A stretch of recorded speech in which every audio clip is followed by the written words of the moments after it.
May isang matandang malilimutin ang nagmumotor at nabangga nito ang kotse ni Rendon. Galit na galit si Rendon na lumabas sa kotse at pinagsabihan ang matanda. Ano ba yan, tatang? Alam mo ba kung gaano kamahal ang kotse ko? Bayaran nyo yung nagasgas nyo dahil kung hindi, kahit matanda ka papipilayan talaga kita. Natakot ang matanda at agad humingi ng paumanhin. Naku iho, pasensya ka na di ko sinasadya. Di bale, babayaran ko na lang. Tatawagan ko lang ang anak ko. Mapera naman yun kasi kusinero yon. Tinawagan ng matanda ang kanyang anak at agad itong sumagot. Inagaw ni Rendon ang cellphone sa matanda at siya ang kumausap. Hoy kusinero, nabangga ang kotse ko ng tatay mo at malaki ang gasgas. Sabi ng tatay mo mapera ka daw dahil kusinero ka.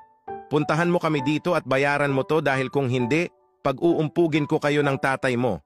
Makalipas ang ilang minuto, may dumating na sasakyan at bumaba si Sir Manny. Nilapitan niya si Rendon at binigyan ng mala shotgun na suntok at kaliwat kanan na kombinasyon. Nang ma-knockout na si Rendon, nilapitan ni Sir Manny ang kanyang itay. Tatay, boksingero po, hindi kusinero.